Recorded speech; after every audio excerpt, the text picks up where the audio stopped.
أعوذ بالله من الشيطان الرجيم بسم الله الرحمن الرحيم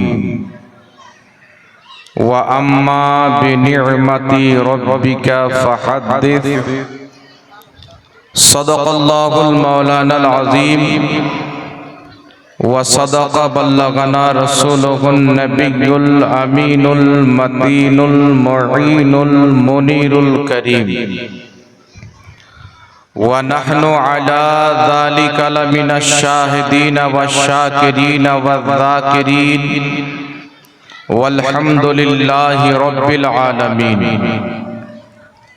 फर्श वाले तेरी शौकत का उलू क्या जाने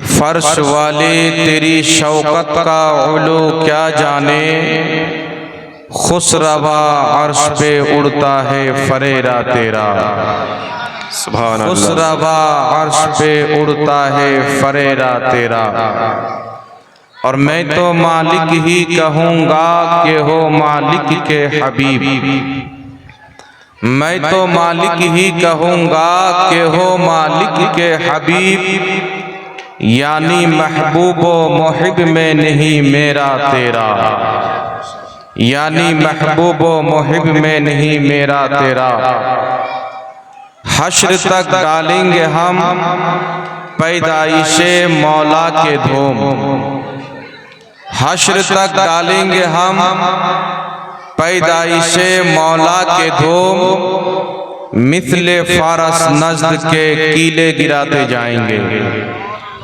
और खाक हो जाए अदू जलकर मगर हम तो रजा खाक हो जाए अदू जलकर मगर हम तो रजा दम में जब तक दम है जिक्र उनका सुनाते जाएंगे बहुत बेशक दम में जब तक दम है जिक्र उनका सुनाते जाएंगे अल्हम्दुलिल्लाह समस्त तारीफ व प्रशंसा गुणगान মহান রব্বুল আলামিন ওয়াহদাহু লা শারীকের জন্য যে আল্লাহ ব্যতীত কেউ ইবাদতের যোগ্য নয় যে আল্লাহ ব্যতীত কেউ সাজদা পাওয়ার যোগ্য নয় যে মহান রব্বুল আলামিনের জাত ও সিফাতে কোনো রকমের কোনো শরীক বা অংশীদার নাই সেই মহান রব্বুল আলামিন ওয়াহদাহু লা শারীকের অগণিতবার অসংখ্যবার আমরা শুকরিয়া আদায় করি যিনি কুল কায়নাতকে সৃষ্টি করেছেন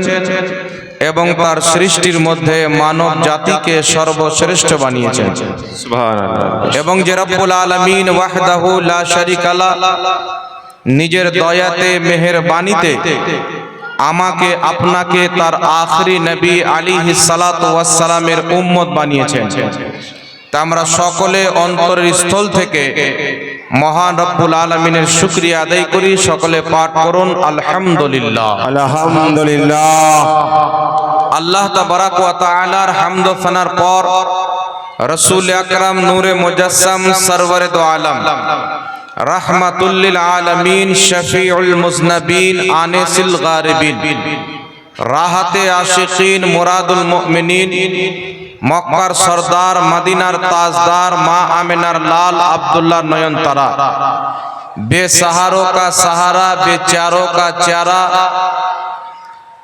ताहा व यासीन सिराज मुनीर बशीर नजीर हाजिर नाजिर आलिमे माकाना वमा यकुन शफातेर कांडारी रहमतेर भांडारी कल कियामतेर कठिन दिने सुन्नी सहीहुल अकीदा मुसलमानदेर शफाअतकारी ताहा व यासीन अहमदे मुस्तफा जनाबे मुहम्मदुर रसूलुल्लाह सल्लल्लाहु ताआला আলাইহি ওয়া আলিহি ওয়াসাল্লামের প্রতি অগণিতবার অসংখ্যবার দুরূদ ও সালাম বৃষ্টির ন্যায় বর্ষিত হোক গর্বিত হোক সকল পড়ুন আল্লাহুম্মা আমিন আল্লাহুম্মা আমিন शरे अर्श पर है तेरी नजर दिले फर्श पर है तेरी गुजर सरे अर्श पर है तेरी गुजर दिले फर्श पर है तेरी नजर मलकूत व मुल्क में कोई शय नहीं है जो तुझ पे आया नहीं ब्रादर इस्लाम আমার পূর্বে আপনারা আলোচনা শ্রবণ করলেন আলিম ওলমার জবান দ্বারা হইতে। আপনারা সকল অবগত আছেন আজকের পবিত্র জালসা জশ্নে ঈদে মিলাদুন নবী রসুলে কায়নাত সাহিবে লাউলাক সাল্লাল্লাহু তাআলা আলাইহি ওয়াসাল্লামের আগমনের খুশিতে মানব সারা পৃথিবীর মুমিন মুমিনাত মুসলিম মুসলিমাত এই পবিত্র রবিউল আউয়াল শরীফের মহিনাতে মাহফিলের মাধ্যমে জিক্র আজকার দান সদকার নেক কাজের মাধ্যমে আল্লাহ তাবারাক ওয়া তাআলার শুকরিয়া আদায় করেন, আনন্দ প্রকাশ করেন নবী মুস্তাফাকে পেয়ে। রাসূল পাক সাল্লাল্লাহু আলাইহি ওয়াসাল্লাম দুনিয়াতে এসেছেন। যদি কোনো ব্যক্তি নবী আসার কারণে দুঃখিত হয়, সেই ব্যক্তি কোনোদিন মুসলমান থাকতে পারে না।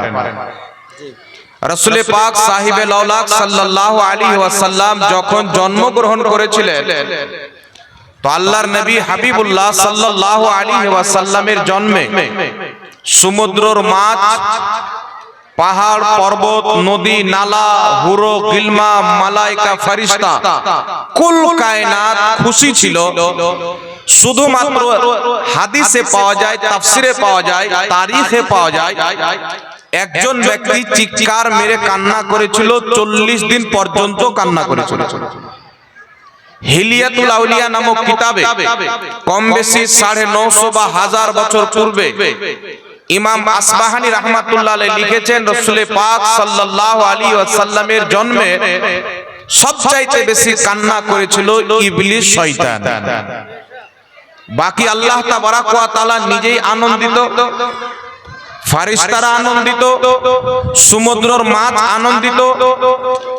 সিরাতের কিতাবে ইমামগণ মুহাদ্দিসিনগণ লিখেছেন, রাসূল পাকের জন্মে সমুদ্রের এক পারের মাছ আরেক পারের মাছকে গিয়ে সুসংবাদ দিত, আজকে মুহাম্মদ রাসূলুল্লাহ দুনিয়াতে আসছে। সুবহানাল্লাহ। গাছ গাছালি, পাহাড় পর্বত, আল্লাহর সৃষ্টিতে সবাই খুশি। আর আল্লাহ তাবারাক ওয়া তাআলা আমার নবী সাল্লাল্লাহু আলাইহি ওয়াসাল্লামকে রাহমাতুল লিল আলামিন বানিয়ে পাঠাচ্ছেন বলে ওই জামানার কিছু লোক ছিল যাদের বাড়িতে যদি কোনো মহিলা জন্ম নিত তাহলে সেই মেয়েকে জীবিত দাফন করে দিত। আমার নবী সাল্লাল্লাহু আলাইহি ওয়াসাল্লাম জন্মগ্রহণ করবেন, ইমাম জালালউদ্দিন সিউতি রাহমাতুল্লাহ আলাইহি খাসাইসুল কুবরা কিতাবে লিখতেছেন, যেই বছর রাসূল পাকের মিলাদ ঘটেছে সেই বছরে আল্লাহ পাক একটাও মহিলা পাঠাননি, যত বাচ্চা হয়েছে সব ছেলে পাঠিয়েছে। সুবহানাল্লাহ সুবহানাল্লাহ। তো মেয়ে না পাঠার কারণ হচ্ছে ওই যুগে মহিলা জন্ম নিলে তাকে জীবিত পোতা হতো।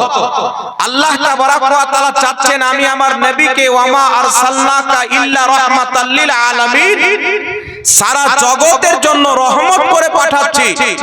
আর আমার নবীর যেই মহিনাতে যাবে সেই মাসে মহিলাদেরকে জীবিত পোতা হবে। আল্লাহ পাক বলছেন আমি আমার নবীকে পাঠাচ্ছি মহিলাদেরকে সম্মান দেওয়ার জন্য, আমি আমার নবীকে পাঠাচ্ছি বেটিদেরকে ইজ্জত দেওয়ার জন্য, আমি আমার নবীকে পাঠাচ্ছি কাফিরদেরকে হেদায়েত দেওয়ার জন্য, আমি আমার নবীকে পাঠাচ্ছি জাহান্নামীকে জান্নাত দেওয়ার জন্য, আমি আমার নবীকে পাঠাচ্ছি আমি এক আল্লাহর পরিচয় দেওয়ার জন্য। এই জন্য পৃথিবীর মুসলমান আমার আপনার নবী মুস্তাফা দুনিয়াতে এসে সারা পৃথিবীর মানুষকে এলান করে দিয়েছেন, যেই বেটিকে তোমরা জীবিত দাফন করো সেই বেটির লালন পালন করে বিবাহ করিয়ে দাও, জান্নাত তোমার হয়ে যাবে। আর ওই বেটির গর্ভ থেকে যদি কোনো সন্তান জন্ম নেয় সেই সন্তানের জান্নাত ওই মহিলা তার মায়ের কদম তলে হয়ে যাবে। সুবহানাল্লাহ। বেশক বেশক। এই জন্য পৃথিবীর মুসলমান রাসূল পাক সাল্লাল্লাহু আলাইহি ওয়াসাল্লাম দুনিয়াতে এসেছেন যাদের যেটা মর্যাদা যেটা সম্মান ফিরিয়ে দেওয়ার জন্য। আর আমার আল্লাহ ওই বছরে কোনো মহিলা কেন পাঠাননি? আমার নবী যাবেন, রহমাতুল লিল আলামিন যাবেন, সবাই আনন্দিত।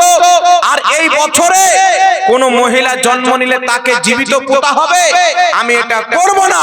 তাই আল্লাহ তাবারাক ওয়া তাআলা ওই বছরে যত বাচ্চা পাঠিয়েছেন ওই সমস্ত বাচ্চা হচ্ছে ছেলে। জোরে বলেন সুবহানাল্লাহ। সুবহানাল্লাহ সুবহানাল্লাহ। এটা ইমাম সিয়ুতি লিখছেন। এবার আপনাকে বলি, পৃথিবীর মুসলমান রাসূলে কায়নাত সাল্লাল্লাহু আলাইহি ওয়াসাল্লামের পবিত্র মিলাদ, মিলাদ মানে হচ্ছে জন্ম, মিলাদুন নবী অর্থাৎ নবীর জন্ম, ঈদে মিলাদুন নবী অর্থাৎ নবীর জন্মের খুশি। দুনিয়াতে কোন ব্যক্তি আছে যে কালেমা পাঠ করে বলে যে 12ই রবিউল আউয়ালে আমরা আনন্দ প্রকাশ করি না? পৃথিবীর মুসলমান মনে রাখবেন, সারা পৃথিবীতে যা পেয়েছেন মুহাম্মদ রাসূলুল্লাহ সাল্লাল্লাহু আলাইহি ওয়াসাল্লামের সাদকাতে পেয়েছেন। জি নিশ্চয়।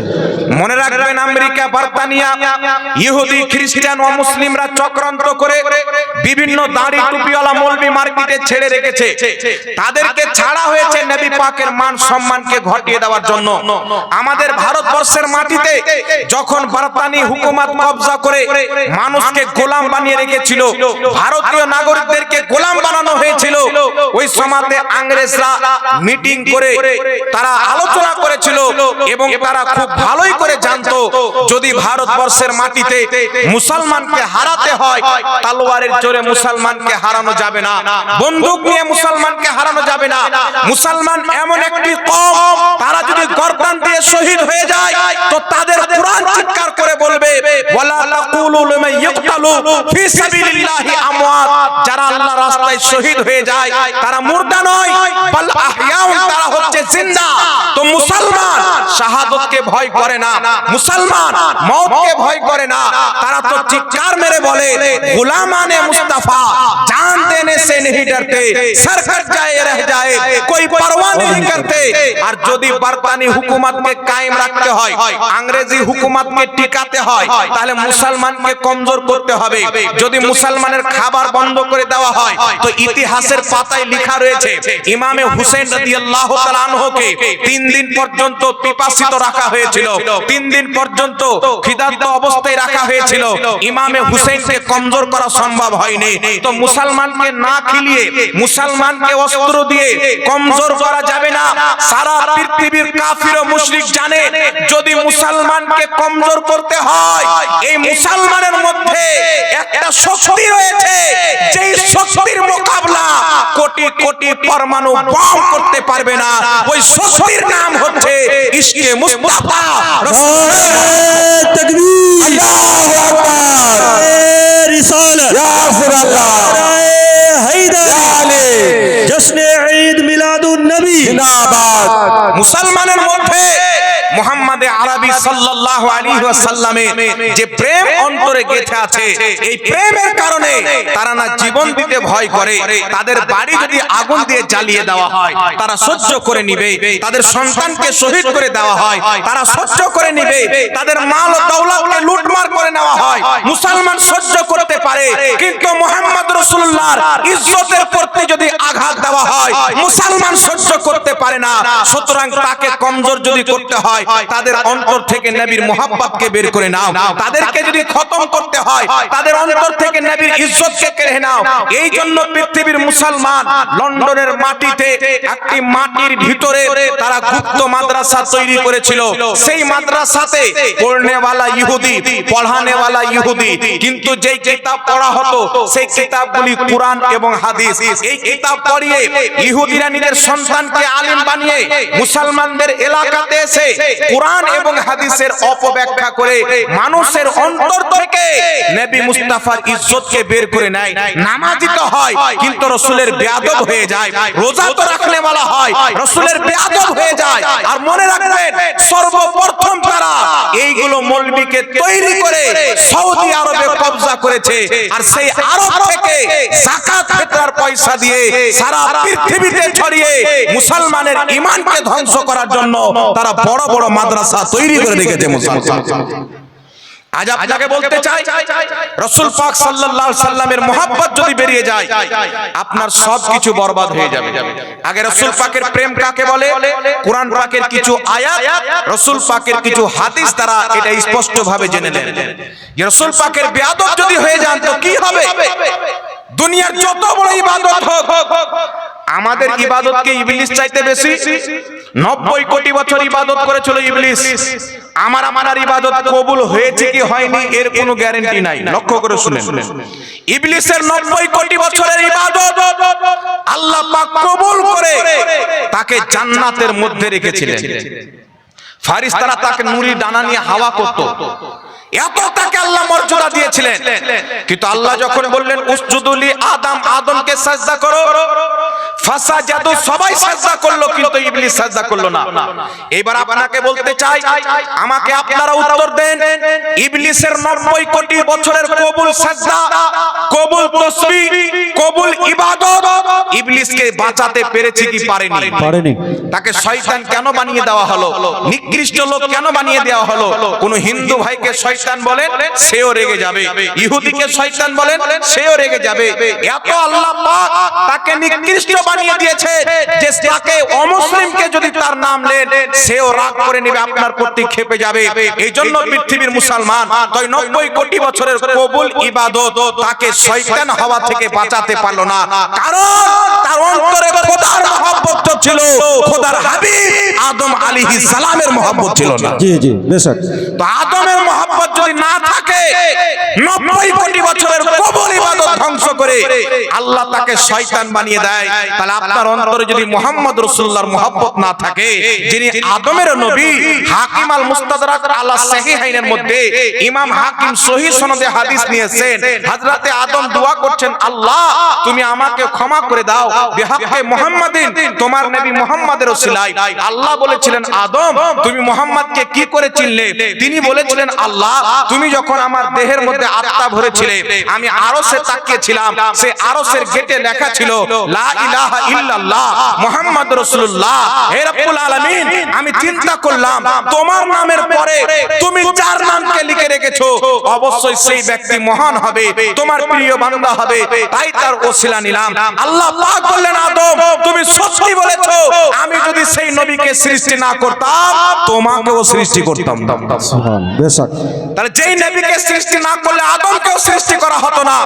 সেই নবী পাকের যদি গুস্তাখ হয়ে যায় ঈমান থাকবে? থাকবে না। এই জোরে বলেন, তার নামাজ কাজে লাগবে, হজ কাজে লাগবে? এই পৃথিবীর মুসলমান বর্তমানে মার্কেটে কিছু দল বেরিয়েছে, এরা রাসূল পাকের বেয়াদবি করেন, আপনাকে চা খাওয়াবে। আল্লাহ পাকের বেয়াদবি করেন, চা খাওয়াবে। সাহাবা আহলে বাইতের বেয়াদবি করেন, চা খাওয়াবে। কিন্তু যদি আপনি নবী মুস্তাফার তারিফ করেন, সম্মান করেন তো শিরক আর বিদআত বলে ফতোয়া দিবেন। এরকম মোল্লা আছে না? আর নাম কত সুন্দর সুন্দর, আহলে হাদিস, সালাফি। আর আপনি যদি গভীরে যান, রিসার্চ করেন তো নামটাও ইংরেজদের দেওয়া না। কত চমৎকার! এইজন্য আপনাকে বলতে চাই, পৃথিবীর মুসলমান বিদআতি তারা নয় যারা নবীর মহব্বতে মিলাদ পালন করে। যদি মিলাদ পালন করা বিদআত হয়, আল্লাহর ইজ্জতের কসম খেয়ে বলি পৃথিবীতে কেউ মুসলমান বাঁচবে না। এত বড় বড় মুহাদ্দিস, এত বড় বড় ইমাম নিজের কিতাবে মিলাদকে সওয়াবের কাজ লিখে রেখেছেন, তাদেরকে সবাই মানে, সবাই বিদআতি প্রমাণ হবে। নবীর মহব্বতে ঝান্ডা উঠানোর নাম বিদআত নয়, নবীর মহব্বতে র্যালি করার নাম বিদআত নয়, নবীর মহব্বতে মিলাদের আলোচনা করার নাম বিদআত নয়, নবী পাকের মহব্বতে দাঁড়িয়ে সালাম পড়ার নাম বিদআত নয়। বিদআত কাকে বলে? নবী মুস্তাফার ইলমকে ছোট করার নাম হচ্ছে বিদআত। নবী পাককে নিজের মতো বলা হচ্ছে বিদআত, নবী পাককে ভাই বলা হচ্ছে বিদআত, নবী পাককে মরা বলা হচ্ছে বিদআত, নবীর মুখ দিয়ে গন্ধ বের হচ্ছিল বলা বিদআত, নবী পাক কিয়ামতে কিছুই করতে পারে না বলা বিদআত। আর নবী পাকের বিদআত গুলোকে তারা ঈমান বানিয়েছে, আর নবীর মুহাব্বত গুলোকে তারা বিদআত বানিয়েছে। এইরকম শয়তান লোক অনেক মার্কেটে ঘুরে বেড়াচ্ছে, আপনাকে ডেকে নানা রকমের প্রশ্ন করবে। আল্লাহ পাক পবিত্র কোরআনে বলছেন, ফাসআলু আহলা যিকরি ইন কুনতুম লা তা'লামুন। তোমরা যেটা জানো না, যারা জানে তাদের কাছে গিয়ে জানো। আর এদের চরিত্র হলো উল্টা, যারা জানে না তাদেরকে গিয়ে গোমরাহ করে। আর মায়ের দুধ পান করেনি যে আমাদের সামনে আসবে, জানে এদের সামনে যদি যায় তো মিলাদও পালন করতে হবে, ঝান্ডা নিয়ে রেলিও বের করতে হবে। এজন্য পৃথিবীর মুসলমান আপনাকে বলতে চাই, বর্তমান জামানাতে যারা মিলাদ পালন করার কারণে আমাদেরকে বিদাতি বলে, আমি আপনাদেরকে দলিল দিচ্ছি পরে, আগে আপনাদেরকে বলছি আর আপনারা বলেন এইগুলো বিদাত কি বিদাত নয়। বর্তমানে কিছু লোক বলতে চায় সুন্নিরা বিদাত করে। মুফতি গোলাম সামদানি সাহেব কিবলা রাহমাতুল্লাহ আলাইহি, পশ্চিম বাংলার সবচাইতে বড় মুফতি, ইন্তেকাল করলেন রিসেন্টলি কিছুদিন পূর্বে। তো ওয়াহাবিদের মধ্যে কিছু হারামজাদা আছে, ভিডিও বানাচ্ছে মুফতি গোলাম সামদানি সাহেব বিদাতি ছিলেন, উনি ইন্তেকাল করেছেন, তো আমরা খুব খুশি আলহামদুলিল্লাহ। তো আমি তো বুঝে গেলাম যে শের যদি ইন্তেকাল করে তো জঙ্গলের শুঁয়াররা তো খুশি পালন করবে। শের যদি ইন্তেকাল করে তো জঙ্গলের শুঁয়ার তো খুশি পালন করবে। আর মুফতি গোলাম সামদানি সাহেবকে তোমার সাত নাসাল বিদাতি প্রমাণ করতে পারবে না। যদি কোনো আহলে হাদিস মায়ের দুধ পান করে থাকে ময়দানে এসো, তোমাদের আকীদা বিদাত, এটা আমরা প্রমাণ করব। নিশ্চয়। আল্লাহ মিথ্যা বলতে পারে, কাদের আকীদা? ওয়াহাবিদের আকীদা। এর চাইতে বড় বিদাত আছে? আমি কয়েকটি হাদিস বলছি শুনেন। এই পৃথিবীর মুসলমান এরা বলতে চাচ্ছে যে বিদাতে সুন্নিরা বিদাতকে ভাগ করেছে বেরেলভিরা। একটা করেছে বিদাতে হাসানা আর একটা করেছে বিদাতে সাইয়্যাহা, মানে একটা ভালো বিদাত আর একটা হচ্ছে খারাপ বিদাত। বলছে এই ভাগটা বেরেলভিরা করেছে, সুন্নিরা করেছে, আহলে সুন্নাত ওয়াল জামাত করেছে। এবার আমি আপনাকে বলতে চাই, যেইগুলো ওয়াহাবি এইগুলো কথা বলে, আমি তাদেরকে বলতে চাই যে তোমাদের বাপ ইবনে তাইমিয়া মাজমুআ ফাতাওয়ার মধ্যে বিদাতকে ভাগ করেছে, সেও কি বেরেলভি ছিল? তোমাদের বাপ কাজী শওকানী নাইনুল আওতারে বিদাতকে ভাগ করেছে, সেও বেরেলভি ছিল? তোমাদের বাপ ওয়াহিদুজ্জামান হাদিয়াতুল মাহাদিতে ভালো বিদাত খারাপ বিদাতে ভাগ করেছে, সেও বেরেলভি ছিল? আর তোমাদের বাপ সিদ্দিক হাসান কা ভোপালী, সেও বিদাতকে ভাগ করেছে। এইজন্য পৃথিবীর মুসলমান বিদাত ভালো হয় বিদাত খারাপ হয়, এটা সরাসরি মুহাম্মদ রাসূলুল্লাহ থেকে প্রমাণিত। জোরে বল সুবহানাল্লাহ। আমার আপনার নবী সাল্লাল্লাহু আলাইহি সাল্লাম বলেছেন, সহিহ মুসলিমের হাদিস, মান সান্না ফিল ইসলামে সুন্নাতান হাসানাতান ফালাহু আজরুহা, মান সান্না ফিল ইসলামে সুন্নাতান সাইয়্যাতান কানা আলাইহি ইজরুহা। নবী বলছেন, আমার ইসলামে যদি কোনো ব্যক্তি কোনো ভালো জিনিস আবিষ্কার করে সে নেকি পাবে, তার প্রতি যত লোক আমল করবে তারাও নেকি পাবে। আর কেউ যদি খারাপ জিনিস আবিষ্কার করে সে গুনাহ পাবে, তার প্রতি যত লোক আমল করবে সবাই গুনাহ পাবে, আর সবারই গুনাহ তার উপরে পড়বে। তো এখান থেকে কি বোঝা গেল যে ইসলামে দুই রকম জিনিস নতুন চালু হতেই থাকবে কিয়ামত পর্যন্ত, একটা ভালো একটা মন্দ। ইমাম নববী সহ একাধিক ইমাম এই হাদিসকে দলিল বানিয়ে বিদআতকে খারাপ এবং মন্দতে ভাগ করেছেন। আমি শুধু আপনাকে কিতাবের রেফারেন্স দিচ্ছি। পৃথিবীর মুসলমান ইমাম ইবনে হাজার আসকালানী রাহমাতুল্লাহ আলাইহি, ইমাম জালালউদ্দিন সিয়ুতির ওস্তাদ, সকলের গ্রহণযোগ্য মুহাদ্দিস, ইনি বুখারী শরীফের শারা ফাতহুল বারীর মধ্যে বিদআতকে 5 ভাগে বিভক্ত করেছেন। 3টা ভালো দিক বের করেছেন, 2টা খারাপ দিক বের করেছেন। ইমাম নববী রাহমাতুল্লাহ আলাইহি শারহে মুসলিমের মধ্যে বিদআতকে ভালো মন্দে ভাগ করেছেন। বিশ্ববিখ্যাত ইমাম ইবনে আবেদিন শামী রাহমাতুল্লাহ আলাইহি বিদআতকে ভালো মন্দে ভাগ করেছেন। বিশ্ববিখ্যাত মুহাদ্দিস শেখ আব্দুল হক মুহাদ্দিস দেহলভী রাহমাতুল্লাহ আলাইহি বিদআতকে ভালো মন্দে ভাগ করেছেন। বিশ্ববিখ্যাত মুহাদ্দিস ইমাম জাযরি রাহমাতুল্লাহ আলাইহি বিদআতকে ভালো মন্দে ভাগ করেছেন।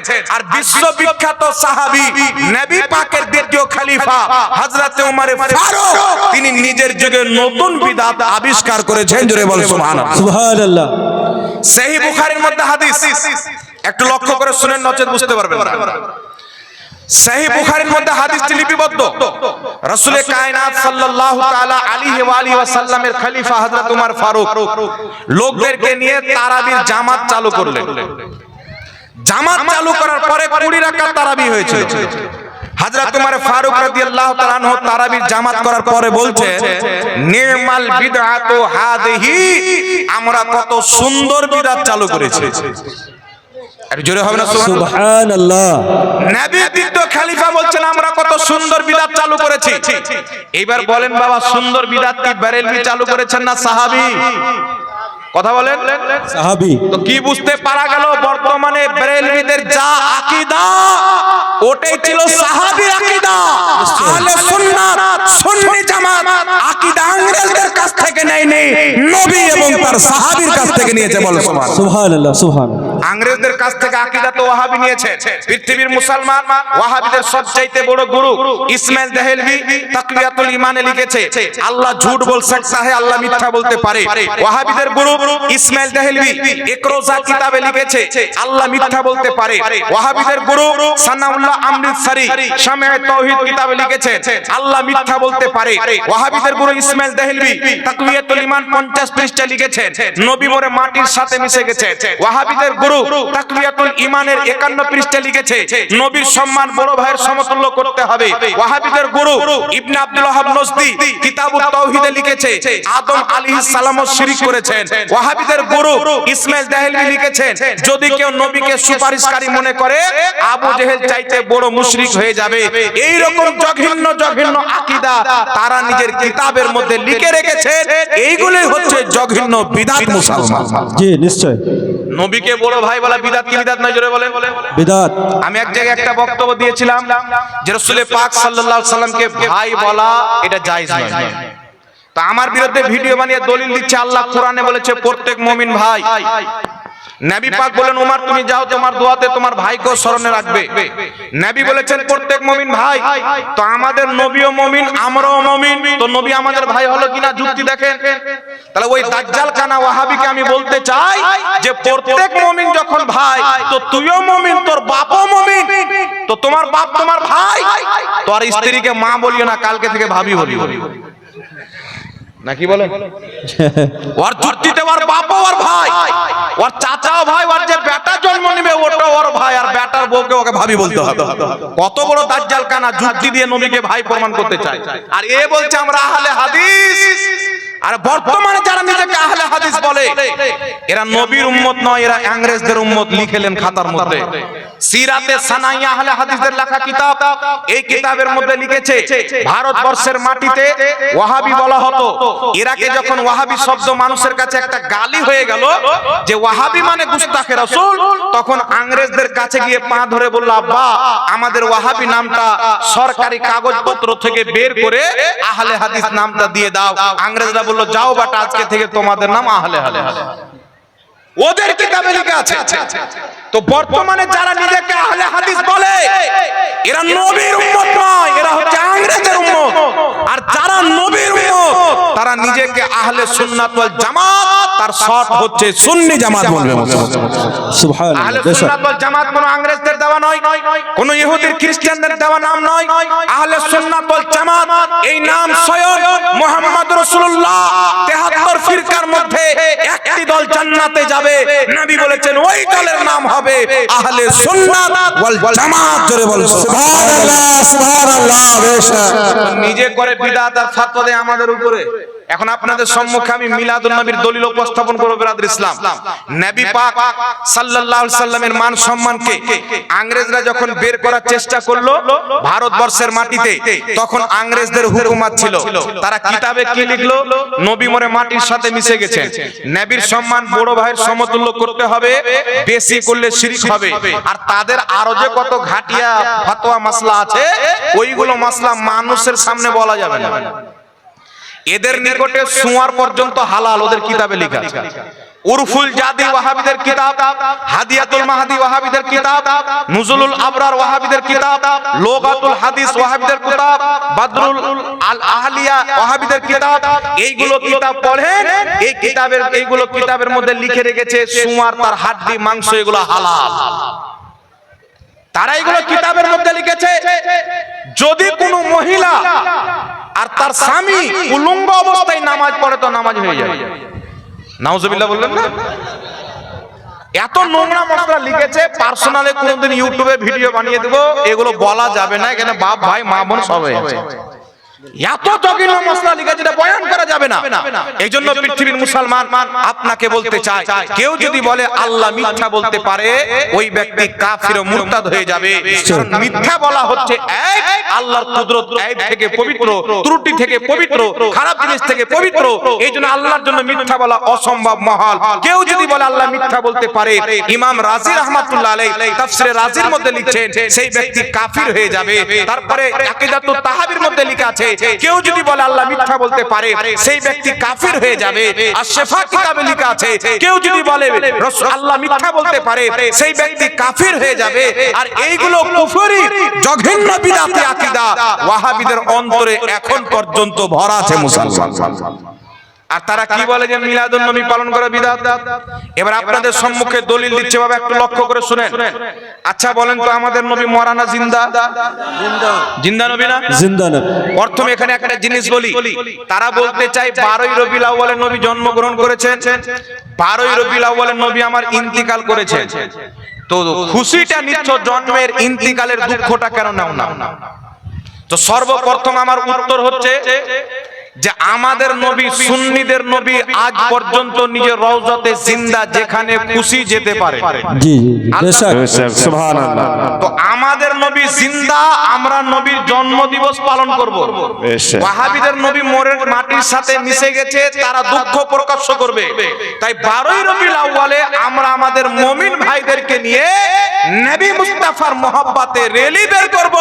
আর ওয়াহাবিদের কর্তব্য তাদের মরা নবীর জন্য তারা যেন বহু বেটি নিয়ে বাড়িতে কান্না করে। এরা কি কান্না করে? এরা কান্নাও করবে না, খুশিও নেবে না। এরা তো ইংরেজদের উম্মত, এরা তো শয়তানের বাচ্চা। এরা কান্না করবে না, খুশি করবে। তবে আপনাকে বলতে চাই যে ওয়াহাবি মিলাদুন নবী পালন করার কারণে আমাদেরকে বিদআতি বলে, আমি তাদেরকে বলতে চাই ওয়াহাবিদের কিতাবে লেখা আছে যে শাহ ওয়ালিউল্লাহ মুহাদ্দিস দেহলভী রাহমাতুল্লাহ আলাইহি, ইনি হচ্ছেন ওয়াহাবিরা বলে ইনি হচ্ছেন আমাদের জড়। ইনাকে দেওবন্দিও মানে, সুন্নিরাও মানে, আহলে হাদিসরাও মানে। আহলে হাদিসরা লিখেছেন শাহ ওয়ালিউল্লাহ মুহাদ্দিস দেহলভী থেকে দুটা শাখ বেরিয়েছে, একটার নাম আহলে হাদিস, একটার নাম দেওবন্দি। আর এই দুই শাখের লোক মিলাদুন নবীকে বিদআত বলে ফতোয়া দেয়। কিন্তু এদের জড় যেখান থেকে এরা শাখ বেরিয়েছে, তাদের কিতাব মোতাবেক শাহ ওয়ালিউল্লাহ মুহাদ্দিস দেহলভী নিজের কিতাব ফিউজুল হারমানে লিখেছেন যে আমার পিতা মুহাদ্দিস আব্দুর রহিম দেহলভী রাহমাতুল্লাহ আলাইহি যখন ফতোয়া হিন্দিতে লেখা হয় তখন ইনিও উপস্থিত ছিলেন, ইনিও ওই টিমের মধ্যে ছিলেন। শাহ ওয়ালিউল্লাহ মুহাদ্দিস দেহলভীর পিতা ইনি কি বলছেন, আমি প্রত্যেক বছর নবী মুস্তাফার মিলাদ পালন করি, প্রত্যেক বছর ভালো ভালো খাবারের ব্যবস্থা করি। এক বছর কি হলো, নবীর মিলাদের টাইম চলে এসেছে, 12ই রবিউল আউয়াল এসেছে, আমার বাড়িতে কোনো খাবারের ব্যবস্থা নয়, বাড়িতে কিছু ছোলা ভিজা ছিল, ওই ছোলা ফাতিহা করে বন্টন করে নবীর মিলাদ পালন করলাম। হযরতে আব্দুর রহিম মুহাদ্দিস দেহলভী শাহ ওয়ালিউল্লাহ রাহমাতুল্লাহ আলাইহির পিতা বলছেন আমি রাতে ঘুমিয়েছি, স্বপ্নে মুহাম্মদ রাসূলুল্লাহ এসেছে। সুবহানাল্লাহ সুবহানাল্লাহ। নবী পাক সাল্লাল্লাহু আলাইহি ওয়াসাল্লাম স্বপ্নে এসেছেন। আর সহিহ মুসলিমের হাদিস রাসূল পাক বলছেন মান রাআনি ফিল মানাম ফাকাদ রাআল হক, যেই ব্যক্তি স্বপ্নে আমাকে দেখলো সে সত্যি আমাকে দেখলো। আমার রূপ শয়তান ধারণ করতে পারে না, নবীর নাম নিয়ে শয়তান আসতে পারে না। এই পৃথিবীর মুসলমান ওয়াহাবি ওই ঘটনাকে মিথ্যা বলতে পারবে না, কারণ ওয়ালিউল্লাহ মুহাদ্দিস দেহলভী তাদেরও গুরু, দেওবন্দিরও গুরু। শাহ ওয়ালিউল্লাহ মুহাদ্দিস দেহলভী নিজের কিতাবের মধ্যে লিখছেন আমার বাবাকে স্বপ্নে রাসূল পাক এসে বলছেন আব্দুর রহিম মুহাদ্দিস দেহলভী তুমি আমার মিলাদ পালন করেছো, আমি নবী মুস্তাফা খুশি হয়ে তোমাকে দিদার দিতে এসেছি। সুবহানাল্লাহ সুবহানাল্লাহ।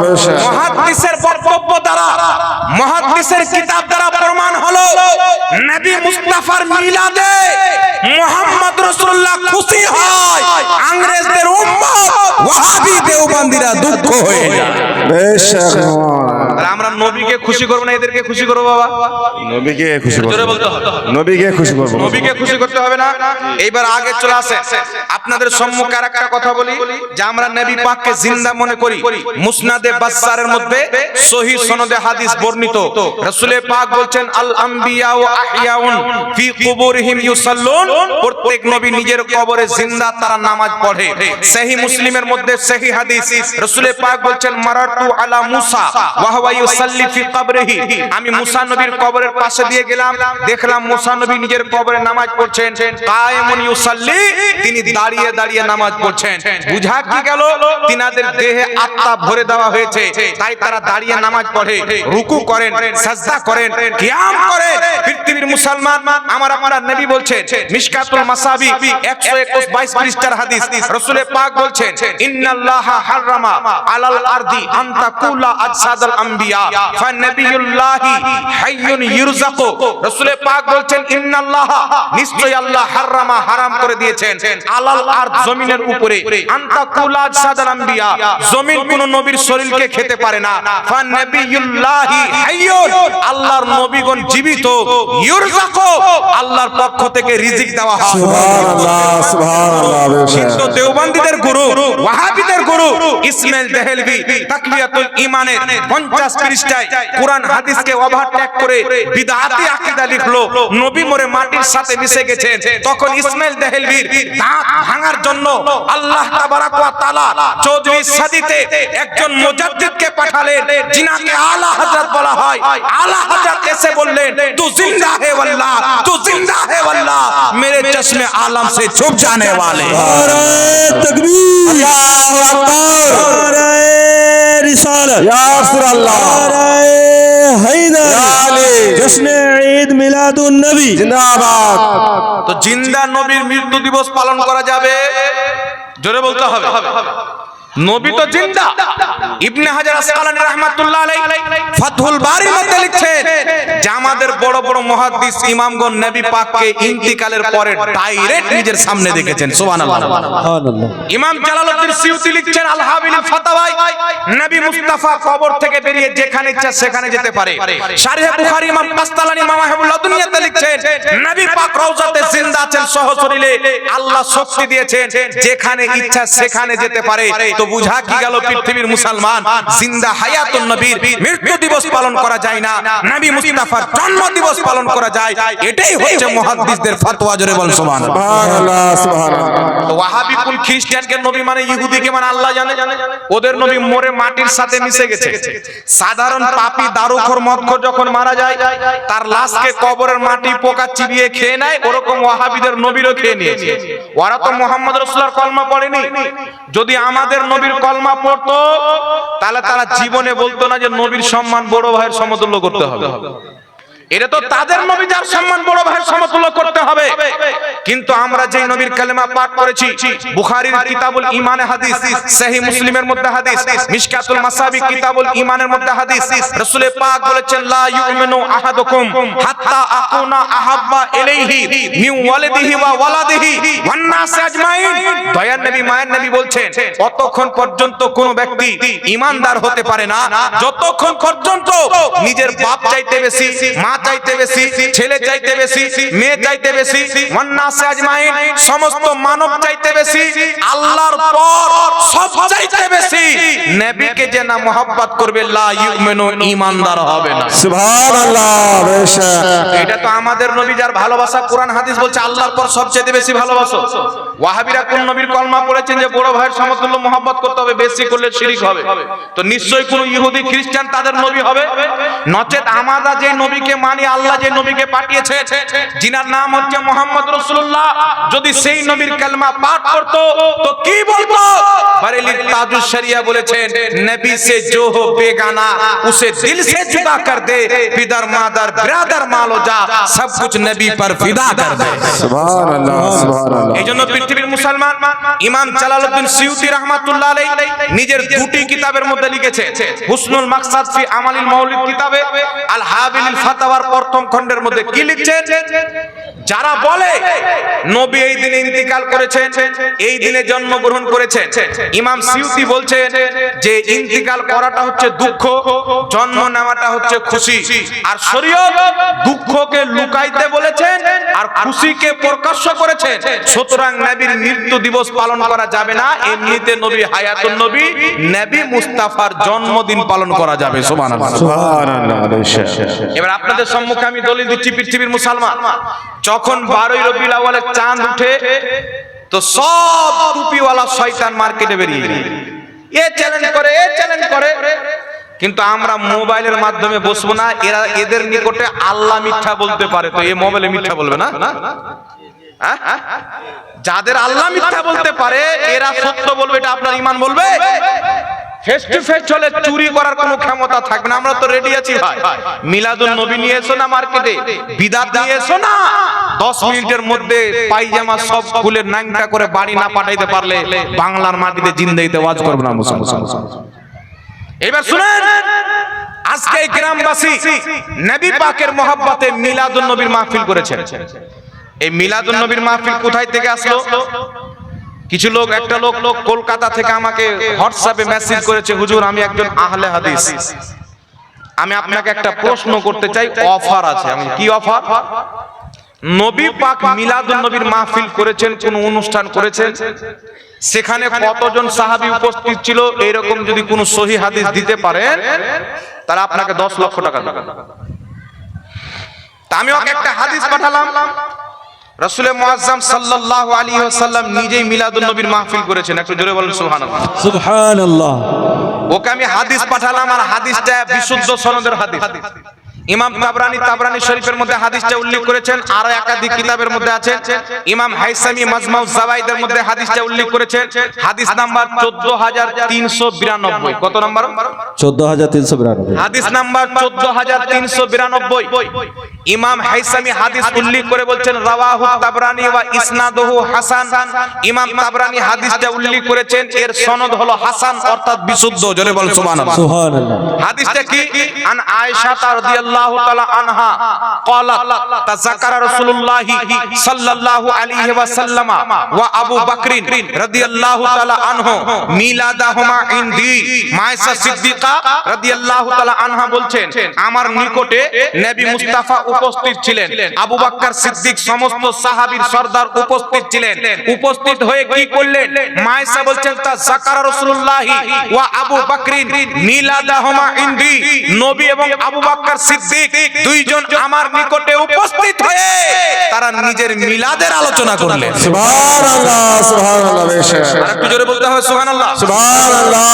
পৃথিবীর মুসলমান আপনাকে বলতে চাই, মায়েশা অন্য শব্দ ব্যবহার করেননি, মিলাদাহুমা। মিলাদ শব্দ ব্যবহার করে সকলের জবানে তালা মেরে তিনি প্রমাণ করে দিয়েছেন যে নবী মুস্তাফা আবু বকর সিদ্দিক মায়েশার হুজরায়ে মুবারাকাতে যেই আলোচনার মাহফিল করেছিলেন, মজলিসটা হয়েছিল, ওটা অন্য কোনো মজলিস নয়, ওটা মিলাদুন নবীর মজলিস ছিল। সুবহানাল্লাহ। বেশক।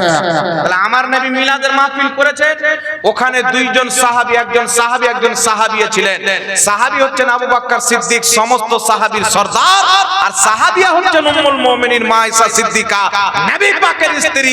তো মিলাদের আলোচনার সভা আমার নবী করেছে, দলিল তো আমি দিয়ে দিলাম।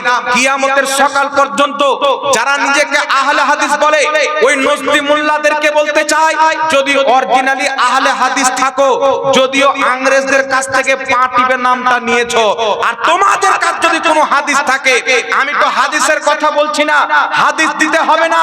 আজ থেকে 50 বছর পূর্ব থেকে নিয়ে নবী মুস্তাফার নবুয়ত প্রকাশ্য করা থেকে নিয়ে এই 1400 বছরের মিডিলে যদি কোনো একজন মুহাদ্দিস, যদি কোনো একজন মৌলভী, যদি কোনো এলাকার একটা মাওলানা, যদি কোনো এলাকার একটা সাধারণ মুসলমান এর পূর্বে আহলে হাদিস কনফারেন্স করে থাকে, সালাফি কনফারেন্স করে থাকে, একটা যদি দলিল দিতে পারো, তুমি 10 লক্ষ বলছো, আমি তোমাকে 20 লক্ষ টাকা দেব। সুবহানাল্লাহ। বেশক। কিয়ামত পর্যন্ত চলে, কোন আহলে হাদিসের ক্ষমতা নাই। বানারসের মাটিতে, বোম্বের মাটিতে 35 বছর থেকে আহলে হাদিস কনফারেন্স তারা করে। বাংলাদেশে বিভিন্ন জায়গাতে সালাফি কনফারেন্স করে। তো ওদের যদি সহিহ হাদিস থাকে তো দলিল দিতে হবে কি হবে না বাবা? সারা জিন্দেগি শুধু আমরাকে প্রশ্ন করবে। যদি হিম্মত থাকে আহলে হাদিস কনফারেন্স কোন সাহাবী করেছেন, সালাফি কনফারেন্স নবী কখন করেছেন, আমি তো মিলাদের আলোচনার মাহফিল নবী করেছেন, দলিল দিয়ে দিলাম। হিম্মত যদি থাকে আহলে হাদিস সালাফি কনফারেন্সের দলিল দিয়ে যাও। এখান থেকে প্রমাণ হলো তোমাদের কাছে কোনো দলিল নয়, আহলে হাদিস কনফারেন্স, সালাফি কনফারেন্স, তোমাদের যুক্তি অনুযায়ী এটা বিদআত, আর মিলাদুন নবীর মাহফিল নবী মুস্তাফার আমল দ্বারা প্রমাণিত, এটা হচ্ছে মুস্তাহাব। জোরে বল সুবহানাল্লাহ। সুবহানাল্লাহ। সুবহানাল্লাহ। এইজন্য কেউ যদি আপনাকে বলে মিলাদুন নবী নবী পালন করেছেন, সাহাবী পালন করেছেন, ওকে আগে যে আহলে হাদিস কনফারেন্স নবী কোথায় করেছেন হাদিসটা দাও, সাহাবী কোথায় করেছেন হাদিসটা দাও, এই প্রশ্নটা আপনি করবেন। এইবার চলে আসেন পৃথিবীর মুসলমান, আর কয়েকটি দলিল আপনার সম্মুখে উপস্থাপন করছি। প্রথম একটি কথা বলে দিই, রাসূল পাক সাল্লাল্লাহু আলাইহি ওয়াসাল্লাম জন্মগ্রহণ করেছেন 12ই রবিউল আউয়ালে। এটাই তো আমরা মানি কি মানি না? কিন্তু মনে রাখবেন, যখন 12ই রবিউল আউয়ালের চাঁদ উঠে, দাড়ি টুপিওয়ালা শয়তান কাকে বলে এটা মানুষ বুঝে না। কিছু মৌলবি তো মার্কেটে এমন আছে, মাথাতে এইভাবে একটা চাদর দেয়, ঘুমটা, আর মোচার দাড়ি যদি না থাকতো আল্লাহর কসম চিনতেই পারা যেত না বেটা মহিলা আছে না পুরুষ আছে। হিজড়া মৌলবি এরকম আছে না? এ মাথায় ঘুমটা কেন দেয়? সহিহ মুসলিমের মধ্যে হাদিস, হযরতে আনাস রাদিয়াল্লাহু তাআলা আনহু জুমার খুতবাতে চাপলেন, খুতবা দিতে চাপলেন, দেখছেন সামনে অনেক সাহাবী, সহিহ মুসলিমের সহিহ হাদিস শোনাচ্ছি, অনেক সাহাবী টুপির উপরে মাথায় ঘুমটা দিয়েছেন, চাদর। হযরতে আনাস বলছেন, তোমাদেরকে দেখে খাইবারের যুদ্ধের ইহুদিদের মতো লাগছে। খাইবারে যেইগুলো ইসলামের বিপক্ষে ইহুদি এসেছিল তাদের সকলের মাথাতে ঘুমটা ছিল। এই ঘুমটা কারা দেয় বাবা? ইহুদির সুন্নাত কারা পালন করে? আর বলছে টুপি মাথায় দিলেও হবে, না দিলেও হবে, মানে নবীর সুন্নাত বাদ হালকা করে দিল। আর ইহুদিদের তরিকা অবলম্বন করে মাথায় টুপি দিচ্ছে, আর আমাদেরকে সুন্নাত শিখাতে যাচ্ছে। কত সুন্নাত লিখে রেখেছো কিতাবে, মুসলমান প্রমাণ করতে পারবে না কোন নামাজহাবি বুকে দম দম। এইজন্য শুনেন, যখন আসবে এরকম ঘুমটাওয়ালা হিজড়া মৌলবীগুলো বেরিয়ে আসবে, দাড়ি টুপিওয়ালা শয়তান মার্কেটে বের হয়, কেউ আহলে হাদিস নাম দিয়ে, কেউ সেলফি নাম দিয়ে, কেউ আপনার ইবনে কবিস নাম দিয়ে, কেউ কাজ্জাব বিন দাজ্জাল, বিভিন্ন রকম নামে আসবে। আসার পরে এরা আপনাকে বলবে যে নবী 8 রবিউল আউয়ালে জন্মগ্রহণ করেছেন, না 12ই রবিউল আউয়ালে জন্মগ্রহণ করেছেন, না 17 রবিউল আউয়ালে জন্মগ্রহণ করেছেন। এটাই তো ঠিক নাই, তো কোন দিন পালন করছো তোমরা? বলে কি বলে না? কথা বলে। একটা মাসলা শুনেন, যদি কোনো বিষয়ে মুহাদ্দিসিনে কিরাম উলামায়ে কিরামে ইখতিলাফ থাকে, একটা বিষয়ে ধরেন 3-4 রকম মত, তাহলে ওখানে জামহুরের যেটা মত হবে ওটাই গ্রহণ করতে হবে, এটা হচ্ছে উসুল। তো যদিও নবী মুস্তাফার জন্মে ইখতিলাফ আছেন সিরাতের কিতাবে, কেউ 8 বলেছেন, কেউ 12, কেউ বিভিন্ন বলেছেন, তো জামহুরের মত কোনটা, সহিহ হাদিস আছে কোনটা? ইমাম ইবনে কাসির রাহমাতুল্লাহ আলাইহি আল বিদায়া ওয়ান নিহার মধ্যে সহিহ সনদে হাদিস নিয়েছেন। আল আবাতিল ওয়াল মাশাহির ওয়াস সিহা ওয়াল মানাকির এই কিতাবের মধ্যে হাদিস নাম্বার 122 সহিহ সনদে হাদিস বর্ণিত। দুইজন সাহাবী বর্ণনা করেছেন, হযরতে জাবির রাদিয়াল্লাহু তাআলা আনহু, হযরতে আব্দুল্লাহ ইবনে আব্বাস রাদিয়াল্লাহু তাআলা আনহু। দুইজন সাহাবী বলতেছে, নবী মুস্তাফা যেই বছর জন্মগ্রহণ করেছিলেন ওই বছরটা হলো আমুল ফিল। যেই মহিনাতে জন্মগ্রহণ করেছিলেন ওই মহিনাটা হচ্ছে রবিউল আউয়াল। যেই মাস, যেই তারিখে জন্মগ্রহণ করেছিলেন ওই তারিখটা হচ্ছে 12ই রবিউল আউয়াল। যেই দিনে জন্মগ্রহণ করেছিলেন ওই দিনটা হচ্ছে সোমবার। আর জোরে বলতে হবে সুবহানাল্লাহ, সুবহানাল্লাহ। হযরতে জাবির ইবনে আব্দুল্লাহ, হযরতে আব্দুল্লাহ ইবনে আব্বাস, দুইজন মুজতাহিদ সাহাবী বলছেন রাসূল 12ই রবিউল আউয়ালে জন্মগ্রহণ করেছেন, সনদ সহিহ। তো সহিহ হাদিস দ্বারা প্রমাণিত হলো নবীর জন্মের তারিখ 12ই রবিউল আউয়াল। এইবার চলে আসেন, ইমাম ইবনে কাসির রাহমাতুল্লাহ আলাইহি আল বিদায়া ওয়ান নিহাতে লিখছেন, নবী পাকের জন্মের আলোচনা করতে গিয়ে বলছেন জামহুরের মত হলো নবী জন্মগ্রহণ করেছেন 12ই রবিউল আউয়ালে। জি বেশক, এটা জামহুরের মত। আর শারহে বুখারী ইমাম কাসতালানী মাওয়াহিবুল্লাহ দুনিয়াতে লিখেছে নবী 12ই রবিউল আউয়ালে জন্মগ্রহণ করেছেন, এটাই হচ্ছে মাশহুর। অর্থাৎ সাহাবীর যুগ থেকে নিয়ে আজ পর্যন্ত মুমিনদের মধ্যে এটাই প্রচার আছে যে মুস্তাফা 12ই রবিউল আউয়ালে জন্মগ্রহণ করেছেন। সুবহানাল্লাহ, সুবহানাল্লাহ। তাহলে কেউ যদি 8 রাকাতের দলিল দেয় বাতিল। আর লা মাযহাবী আহলে হাদিসদের গুরু সিদ্দিক হাসান কা ভোপালী নিজের কিতাব আশ-শামামাতুল আনবারিয়া 7-8 নাম্বার পৃষ্ঠার মধ্যে লিখছেন জামহুর মুহাদ্দিসিনে কিরামের মত হচ্ছে নবী জন্মগ্রহণ করেছেন রবিউল আউয়াল মাসের 12 তারিখে। এই জন্য যারা বলতে চায় নবীর তারিখের ঠিক নাই, কোন তারিখে জন্মগ্রহণ করেছেন, এই কানাদেরকে বলতে চায় জামহুরের মত এবং সহিহ হাদিস এবং মাশহুর কওল হচ্ছে নবী 12ই রবিউল আউয়ালে জন্মগ্রহণ করেছেন, সুতরাং 12ই রবিউল আউয়ালটাই গ্রহণযোগ্য। আর এটাই হাজারো বছর থেকে পালন হচ্ছে। জোরে বল সুবহানাল্লাহ। এবার আপনাকে বলি, পৃথিবীর মুসলমান শরীয়তে জন্মদিন পালন করা যাবে কিনা? অনেক লোক আছে তারা বলতে চায় যে জন্মদিন পালন করা খ্রিস্টানদের চরিত্র। বলে কি বলে না? বলতে চাই যে খ্রিস্টানরা ঈসা নবীর জন্মদিন পালন করে আর সুন্নিরা মুহাম্মদ রাসূলুল্লাহ সাল্লাল্লাহু আলাইহি ওয়াসাল্লামের জন্মদিন পালন করে। তো খ্রিস্টানদের আর তাদের মধ্যে তফাৎটা কি? এখানে একটা কথা আপনাকে বলি, যদি কোনো ব্যক্তি মুতলাকান ঢালাও ভাবে জন্মদিন পালন করাকে যে ওয়াহাবিরা হারাম বলে, খ্রিস্টানদের তরিকা বলে, এদেরকে যদি চেক করা হয় এদের বাপ কিন্তু খ্রিস্টান 100% বের হবে। আর এরা দেশি গাঁজা খেয়ে নয়, আমেরিকার গাঁজা খেয়ে পড়েছে। নচেত এই কথা বলতো। আমার নবী মুস্তাফা সাল্লাল্লাহু আলাইহি ওয়াসাল্লামের শরীয়ত কি বলে? সহিহ মুসলিমের মধ্যে হাদিস, আল্লাহর নবী সাল্লাল্লাহু আলাইহি ওয়াসাল্লাম প্রত্যেক সপ্তাহ সোমবারে রোজা রাখতেন। লক্ষ্য করে শুনেন না, প্রত্যেক সপ্তাহ সোমবারে রোজা রাখতেন। জিজ্ঞাসা করা হলো, ইয়া রাসূলুল্লাহ, ইয়া হাবিবাল্লাহ, আপনি প্রত্যেক সপ্তাহ সোমবারে রোজা কেন রাখেন? নবী মুস্তাফা বললেন, ফিহি ইয়াউমা উলিদতু, এই দিনে আমি জন্মগ্রহণ করেছিলাম, আমার জন্মদিনকে কেন্দ্র করে প্রত্যেক সপ্তাহ রোজা রাখি। তো রাসূল পাক সাল্লাল্লাহু আলাইহি ওয়াসাল্লাম জন্মদিনকে কেন্দ্র করে রোজা রাখতেন। আর জন্মদিন মানে জন্মদিন পালন করা, তো বোঝা গেল নবী মুস্তাফা প্রত্যেক সপ্তাহ রোজা রেখে জন্মদিন পালন করতেন। জি জি বেশক। তাহলে যারা বলে জন্মদিন পালন করা ঢালাও ভাবে হারাম, এরা নবীর শরীয়ত মানে না ইহুদির। জি, তাহলে এদের শরীয়তই ঠিক নাই, তো তরিকা কি আমাদেরকে ঠিক শিখাবে আর সুন্নাত কি শিখাবে? এইবার চলে আসেন পৃথিবীর মুসলমান, এই হাদিস থেকে একটা প্রশ্ন বেরিয়ে পড়ে, প্রশ্ন জাগ্রত হয়। কি প্রশ্ন? যে দয়ার নবী মায়ের নবী প্রত্যেক সপ্তাহ না খেয়ে রোজা রাখতেন। রোজা কাকে বলা হয়? ফজরের আগে থেকে নিয়ে বেলা ডোবা পর্যন্ত না খেয়ে থাকা, পিপাসিত থাকাকে রোজা বলা হয়। তো নবী তো না খেয়ে নিজের জন্মদিন পালন করতেন, তো আপনারা বিরিয়ানি কেন করেন, পোলাও কেন করেন, আর খিচুড়ি কেন করেন, মাংস ভাত কেন করেন? প্রশ্ন আছে না নাই? নবী তো রোজা রাখতেন, না খেয়ে পালন করতেন, ভাই আপনারা বিরিয়ানি কেন খান? আচ্ছা, আমরা তো বিরিয়ানি খাই। আহলে হাদিসের কিতাব উরফুল জাদির মধ্যে লেখা আছে, তাদের কিতাব ফাতাওয়া সাত্তারিয়ার মধ্যে লেখা আছে, মানুষের বীর্য পবিত্র, সেটা খাওয়া বৈধ। তাহলে আমরা বিরিয়ানি খেলে চুলকাই, এরা তো গু গান্দর সব খেয়ে নেয়। আস্তাগফিরুল্লাহ বলেন না।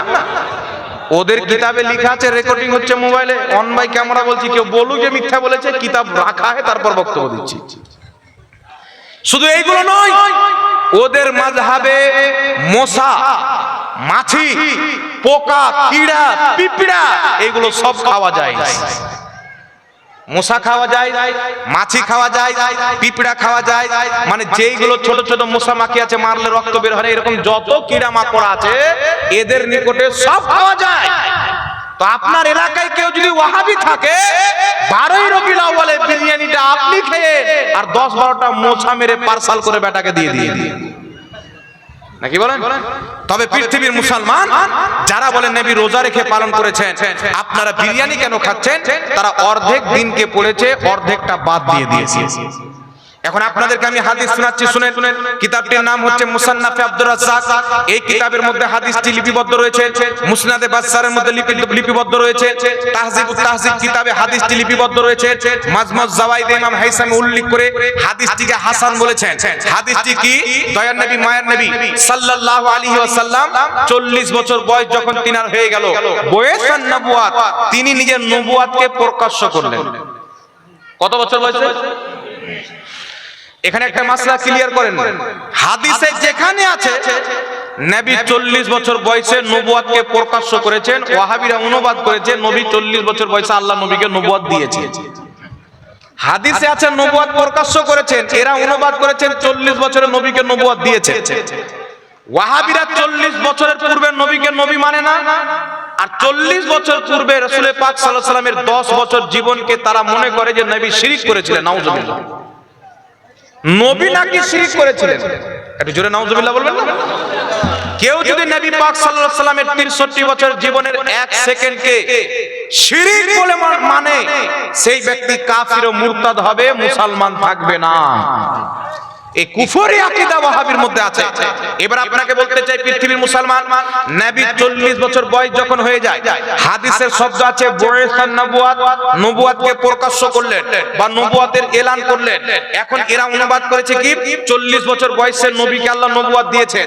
আমি আপনাকে বলতে চাই, পৃথিবীর মাটিতে যদি ভারতের ওয়াহাবিদের ক্ষমতা না হয়, নজ থেকে তাদের বাবাকে উঠিয়ে নিয়ে চলে আসো, ইংরেজদের দালাল আলবানির কবর খুঁজে নিয়ে আসো, ইবনে তাইমিয়ার কবর ভেঙে ভেঙে দামিশ থেকে নিয়ে আসো, তাদের বড় বড় মূর্তি বাপ যদি চলে আসে, একটা হাদিস যদি দেখিয়ে দেয় যে নবী 40 বছর পূর্বে নবী ছিলেন না, 40 বছর পর নবী হয়েছে, আমি জিন্দেগি ভর তার গোলামি করতে প্রস্তুত আছি মুসলমান।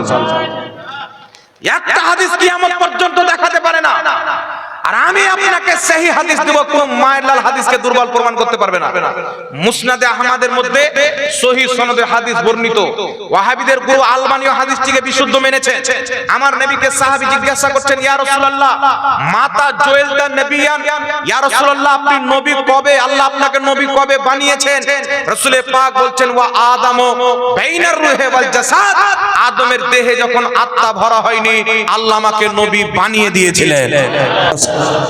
হাকিম আল মুস্তাদরাক আলা সাহিহাইন কিতাবের মধ্যে ইমাম হাকিম হাদিস উল্লেখ করেছেন। হাদিসটি উল্লেখ করে বলছেন, হাদা হাদিসুন সহিহুল ইসনাদ আলা শারতিশ শাইখাইন। ইমাম হাকিম বলছেন হাদিসটির সনদ সহিহ ইমাম বুখারী মুসলিমের শর্ত অনুযায়ী। হাদিসটি কি? আন আবি হুরায়রা, হযরতে আবু হুরায়রা থেকে বর্ণিত কল, তিনি বলছেন আমি নবী পাককে জিজ্ঞাসা করলাম, ইয়া রাসূলুল্লাহ মাতা কুনতা নবিয়ান, ইয়া রাসূলুল্লাহ আপনি নবী কখন থেকে ছিলেন? আমার আপনার নবী বলছেন, কুনতু নবিয়্যাও ওয়া আদামু বাইনার রূহি ওয়াল জাসাদ, আদমের দেহ যখন একদিকে ছিল আত্মা আরেকদিকে ছিল, কুনতু নবিয়্যাও, ওই সময়তে আমি মুস্তাফা নবী হয়ে গেছিলাম। নারায়ে তাকবীর, নারায়ে রিসালাত, ইয়া রাসূলুল্লাহ, হায়দার, ইয়া আলী, জশ্নে ঈদ মিলাদুন নবী জিন্দাবাদ। এখন আপনারা বলেন, নবী মুস্তাফা বলছেন আদমকে কমপ্লিট করা হয়নি, আল্লাহ আমাকে নবী বানিয়ে দিয়েছে, তখন আমি নবী হয়ে গেছিলাম। এখন যারা হাদিসের অপব্যাখ্যা করে মানুষকে শিখাচ্ছে 40 বছর পূর্বে নবী ছিল না। জলঙ্গিতে একটা বিমন দাসের বেটা বেরিয়েছে, আপনারা জানবেন, সিস্টার বলে নাম। এ গাধার বেটা বলতেছে যে নবী যদি 40 বছর পূর্বে নবী হতেন তো নবুয়তের দায়িত্ব কেন পালন করেনি?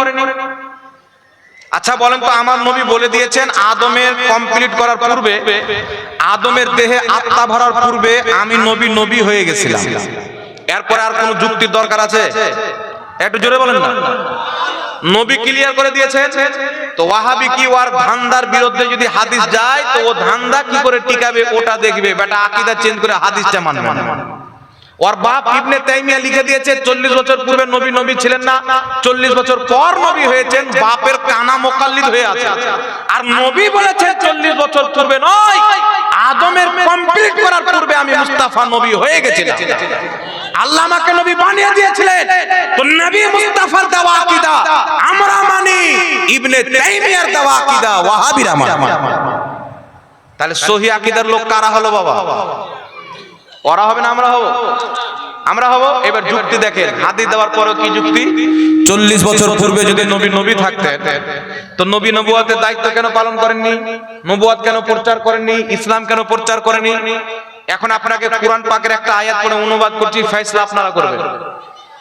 আল্লাহ পাক বিনা বাপে ঈসা আলাইহিস সালামকে জিবরিলের মাধ্যমে আত্মা দিয়ে ডাইরেক্ট মারিয়ামের শিকামে ভরেছে। ঈসা নবীর বাপ ছিলেন না? তো হযরতে মারিয়ামের কোলে ঈসা নবী জন্মগ্রহণ করেছেন, টেনশনে আছেন, আল্লাহ আমার তো বিয়ে হয়নি, বাচ্চা হবে, লোকজন তো বিশ্বাস করবে না, আমাকে তানা দিবে মারিয়াম, তোমার বিয়ে হয়নি, বাচ্চা কোথায় পেয়েছো? আল্লাহ আমি জবাব কি দেব? আল্লাহ পাক বলেছেন, মারিয়াম চিন্তা করার কোনো প্রয়োজন নাই, তোমাকে যখন কেউ জিজ্ঞাসা করবে বাচ্চা কোথায় পেয়েছো, তুমি উত্তরে বলবে এই বাচ্চাকে জিজ্ঞাসা করো তার পরিচয় কি। 3-4 দিনকার ছেলে হযরতে মারিয়াম কোলে নিয়ে এলাকাতে এসেছে, গ্রামবাসী জিজ্ঞাসা করছেন, মারিয়াম এই সন্তান তুমি কোথায় পেলে? হযরতে মারিয়াম রাদিয়াল্লাহু তাআলা আনহা তিনি উত্তরে বলছেন, এই বাচ্চাকে জিজ্ঞাসা করো সে কে। হযরতে ঈসা আলাইহিস সালামকে জিজ্ঞাসা করা হলো, তিনি মায়ের কোল থেকে কি উত্তর দিয়েছিলেন আল্লাহ কুরআন পাকে উল্লেখ করেছেন। আল্লাহ পাক বলছেন, ক্বালু ইন্নী আব্দুল্লাহি ওয়া আতানিয়াল কিতাবা ওয়া জাআলানি নবিয়্যা। ঈসা আলাইহিস সালাম মায়ের কোল থেকে বলছেন, ইন্নী আব্দুল্লাহি, নিশ্চয় আমি আল্লাহর বান্দা, ওয়া আতানিয়াল কিতাবা, আল্লাহ আমাকে কিতাব দিয়েছেন, ওয়া জাআলানি নবিয়্যা, আল্লাহ আমাকে নবী বানিয়ে দিয়েছেন। সুবহান আল্লাহর কুরআন বলছে মায়ের কোলে ঈসাকে আল্লাহ নবী বানিয়ে দিয়েছে। জি, কিন্তু নবুয়তের এলান কবে করেছেন? নবুয়তের চর্চা কবে আরম্ভ করেছেন? নবুয়তের দায়িত্ব কবে থেকে পালন করতে লেগেছে? কোন কিতাবে আছে 30 বছর, কোন কিতাবে আছে 40 বছর। 40টাই গ্রহণযোগ্য। 40 বছর পর ঈসা আলাইহিস সালাম নবুয়তের প্রচার করছেন, নবুয়ত মায়ের কোলে পেয়েছে। কেউ যদি এটা অস্বীকার করে যে 40 বছর পূর্বে তিনি নবী ছিলেন না, টানাটান কাফির হবে কোরআনের খেলাফ হওয়ার কারণে। জি জি। তাহলে এবার আপনারা বলেন বাবা, ঈসা আলাইহিস সালাম 40 বছর পর নবী হওয়ার এলান করছেন আর মায়ের কোলে নবুয়ত পেয়ে নবী হয়ে যাচ্ছেন, তাহলে ওয়াহাবি কি কোরআনকে অস্বীকার করবে? গ্যারান্টি নাই, করেও দিতে পারে, কারণ আব্বা কিছু বলেছেন, কোরআন কিছু বলছে। তো আব্বাটা তো আগে মানতে হবে, কোরআনকে তো ওরা বাদ দিবে। ওয়াহাবি ধর্ম তো ইহুদি খ্রিস্টানের দেওয়া আকীদাতে চলে। এই জমিনের মাটিতে একমাত্র আহলে সুন্নাত ওয়াল জামাত যেটা কওরির দেওয়া আকীদাতে নয়, ওই আকীদার উপরে চলে যে আকীদা নবী মুস্তাফা মক্কা মদিনায় প্রচার করেছেন। এই আকীদা আবু বকর সিদ্দিক থেকে নিয়ে মাওলা আলী পর্যন্ত প্রচার করেছেন। যে আকীদা বাগদাদের গাউসে আজমের ছিল, যে আকীদা আজমিরের গরিব নামাজের ছিল, যে আকীদা দিল্লির নিজামউদ্দিন আউলিয়া প্রচার করেছেন, যে আকীদা বরেলী আহমদ রাজা বাঁচিয়েছে, এটাই হচ্ছে সুন্নি আকীদা। জোরে বলুন সুবহানাল্লাহ। সুবহানাল্লাহ। তাহলে বিষয়টা ক্লিয়ার হয়ে গেল যে আমাদের নবী তখনও নবী ছিলেন যখন আদমের দেহের মধ্যে আত্মা ভরা হয়নি। এবার শুনেন বিরাদর ইসলাম, নবী মুস্তাফা রোজা রেখে জন্মদিন পালন করেছেন। আপনারা বিরিয়ানি কেন খান? একটু লক্ষ্য করে শুনেন। মুসান্নাফে আব্দুর রাজ্জাক, মুসনাদে বাজ্জার, তাহজিবুত তাহজিব, মাজমাউজ জাওয়াইদ, এই কিতাবগুলির মধ্যে হাসান বিশুদ্ধ সনদে হাদিসটি লিপিবদ্ধ রয়েছে। রাসূলে কায়নাত সাল্লাল্লাহু আলাইহি ওয়াসাল্লাম 40 বছর বয়সে নবুয়তের এলান করার পর নিজের জন্মের দিনকে কেন্দ্র করে একটা ছাগল জবাই করলেন। সুবহানাল্লাহ। আপনাদের ধ্যান আছে বাবা না? আপনারা কিন্তু এলোমেলো করছেন। এলোমেলো করলে হবে না, একটু লক্ষ্য করে শুনেন। বিরিয়ানি খুব খাবেন, শুনেন। আমার নবী মুস্তাফা নিজের জন্মদিনকে কেন্দ্র করে, কোথায় থেকে মাইক বসছিলেন, নিজের জন্মদিনকে কেন্দ্র করে একটা ছাগল জবাই করলেন 40 বছর পর নবুয়তের এলান করার পর। হাদিসের শব্দ হচ্ছে আক্কা রাসূলুল্লাহ। নবী পাক 40 বছর পর, ঠিক আছে আওয়াজ থাক, 40 বছর পর নবুয়তের এলান করার পর নিজে ছাগল জবাই করে নিজের আকিকা দিলেন। আচ্ছা বলেন তো, আমাদের নবীর আকিকা 40 বছর পর হয়েছিল না 7 দিনের দিন হয়েছিল? জানা আছে করি? 7 দিনের দিন নবী মুস্তাফার আকিকা তিনার দাদা হযরতে আব্দুল মুত্তালিব দিয়ে দিয়েছিলেন। ইমাম জালালউদ্দিন সিউতি রাহমাতুল্লাহ আলাইহি নিজের কিতাব আল হাবিলিল ফাতাওয়ার প্রথম খণ্ড 235 পৃষ্ঠার মধ্যে লিখতেছে, দয়ার নবী মুস্তাফা সাল্লাল্লাহু আলাইহি ওয়াসাল্লামের আকিকা তিনার দাদা আব্দুল মুত্তালিব তিনার জন্মের 7 দিনের দিন দিয়ে দিয়েছিলেন। তাহলে 40 বছরে নবুয়তের এলান করার পর নবী মুস্তাফা জন্মের দিনকে কেন্দ্র করে ছাগল জবাই করে সাহাবাকে খাওয়ালেন। ওটা কি ছিল? ইমাম জালালউদ্দিন সিউতি রাহমাতুল্লাহ আল হাবিলিল ফাতাওয়ার মধ্যে লিখতেছেন, নবী মুস্তাফা 40 বছর পর যেই ছাগলটা জবাই করে সাহাবাকে খাইয়েছিলেন, নবী মুস্তাফা ছাগল জবাই করে নিজের জন্মদিন মিলাদ পালন করেছিলেন। বেশক বেশক। তো নবী মুস্তাফা নিজের জন্মদিন ছাগলের মাংস খাইয়ে দাইয়ে পালন করেছে। এখন কেউ যদি নবীর জন্মদিনে খাওয়া দাওয়ার ব্যবস্থা করে, নাজায়েজ হবে না সওয়াবের কাজ হবে? সওয়াবের কাজ। জোরে বলে, নেকির কাজ হবে কিনা? এই জন্য পৃথিবীর মুসলমান মুহাদ্দিসিনে কিরাম বলেছেন, ইমাম জালালউদ্দিন সিউতি আল হাবিলিল ফাতাওয়া আপনার 230 পৃষ্ঠার মধ্যে লিখতেছেন, নবী মুস্তাফার মিলাদকে কেন্দ্র করে মানুষজনকে জমা করা, সমাবেশ করা, খাওয়া দাওয়ার ব্যবস্থা করা, এটা জায়েজ এবং মুস্তাহাব, সওয়াবের কাজ, নেকির কাজ। ইমাম মুল্লা আলী কারি রাহমাতুল্লাহ আলাইহি মাওরিদুর রাবি ফি মাওলিদিন নবী কিতাবে লিখছেন, যিনি 11 শতাব্দীর মুজাদ্দিদ, মক্কা মদিনার ইমাম, তিনি এই কিতাবের মধ্যে লিখছেন, নবী মুস্তাফার জন্মদিনকে কেন্দ্র করে মাহফিলের ব্যবস্থা করা, আপনার জিকির আজকারের ব্যবস্থা করা, দান সাদকা করা, মানুষের খাবারের ব্যবস্থা করা, এই সমস্ত কাজ হচ্ছে নেক কাজের অন্তর্ভুক্ত। যারা করবে তারা নেকি পাবে। বিশ্ববিখ্যাত ইমাম ইমাম ইবনে সালেহ শামী রাহমাতুল্লাহ আলাইহি নিজের কিতাব সুবুলুল হুদা ওয়া রশাদের মধ্যে লিখেছেন নবী মুস্তাফার মিলাদকে কেন্দ্র করে মানুষের আহারের ব্যবস্থা করা এটা হচ্ছে সওয়াবের কাজ। শাহ ওয়ালিউল্লাহ মুহাদ্দিস দেহলভী ফিউজুল হারমান কিতাবে লিখছেন নবী পাকের জন্মদিনকে কেন্দ্র করে মানুষের আহারের ব্যবস্থা করা এটা হচ্ছে সওয়াবের কাজ। জোরে বলুন সুবহানাল্লাহ সুবহানাল্লাহ। আমি তো কয়েকজন মুহাদ্দিসের নাম নিলাম যারা এটাকে নাজায়েজ বিদআত বলে কিয়ামতের সকাল পর্যন্ত চ্যালেঞ্জ একটা মুহাদ্দিসের ফতোয়া নিয়েছে। কোন মুহাদ্দিসের দলিল নাই, কোন হাদিস নাই। আমাদের কাছে হাদিস রয়েছে, মুহাদ্দিসদের কিতাবে রয়েছে যে রাসূল পাকের মিলাদ পালন করা সওয়াব, খাওয়া দাওয়ার ব্যবস্থা করা সওয়াব, জিকির আজকার করা সওয়াব, দান সাদকা করা সওয়াব, সালাতু সালাম পাঠ করা সওয়াব, নাত মানকাবাত পড়া সওয়াব, মাহফিল করা সওয়াব। হাজারো দলিল থাকার পর আমরা নাকি বিদআতি আর ওদের কোনো দলিল নাই তো ওরা নাকি সুন্নাতি। চিন্তা করছেন? ওটা খ্রিস্টানদের সুন্নাতি আর এরা মিলাদ পালন করে, এরা হচ্ছে মুহাম্মদ রাসূলুল্লাহর সুন্নাত। সাল্লাল্লাহু এই জন্য পৃথিবীর মুসলমান আজ থেকে 1200 বছর পূর্বে, কত বছর? 1200 বছর পূর্বে ইমাম ইবনে আবু আসিম রাহমাতুল্লাহ আলাইহি 287 হিজরির ইমাম 1200 বছর পূর্বে নবী পাকের মিলাদের বৈধতার প্রতি একটি কিতাব লিখেছেন। তখন বাংলাদেশের কাজ্জাবিন ইহুদিরও জন্ম হয়নি, না জোকার নাইক হয়েছিল, না তাইমিয়া ফাইমিয়া হয়েছিল, না আলবানি টালবালি হয়েছিল, কোন টুপি দাড়িওয়ালা শয়তানের জন্ম হয়নি। 1200 বছর পূর্বে ইমাম ইবনে আবু আসিম নবী মুস্তাফার মিলাদের প্রতি একটি কিতাব লিখেছেন। ওই কিতাবটির নাম হলো কিতাব মৌলিদিন নবী। জোরে বল সুবহানাল্লাহ। আজ থেকে 950 বছর পূর্বে ইমাম ইবনুল জাওজি রাহমাতুল্লাহ আলাইহি একটি কিতাব লিখেছেন আল বায়ান ও মৌলিদিন নবী। এই কিতাবের মধ্যে লিখেছেন মক্কা, মদিনা, শাম, ইয়ামান, কাতার, দুবাই সারা পৃথিবীর মুসলমান যখন 12 রবিউল আউয়ালে চাঁদ উঠে যুগ যুগ থেকে তারা নবীর মিলাদ পালন করে, জালসার ব্যবস্থা করে, রেলির ব্যবস্থা করে, দান সাদকার ব্যবস্থা করে, ভালো কাজের মাধ্যমে নবী মুস্তাফার মিলাদকে পালন করে। 2.5 লক্ষ হাদিসের হাফিজ, মক্কা মদিনার ইমাম ইমাম মুল্লা আলী কারি, 11 শতাব্দীর মুজাদ্দিদ, কম বেশি 550 বছর পূর্বের ইমাম, 2.5 লক্ষ হাদিসের হাফিজ লিখছেন মওরিদুর রাবি কিতাবে নবী মুস্তাফার মিলাদ পালন করা যায়। শারহে বুখারী ইমাম কাস্তালানী মাওয়াহিবুল লাদুনিয়ার মধ্যে লিখছেন নবীর মিলাদ পালন করা যায়।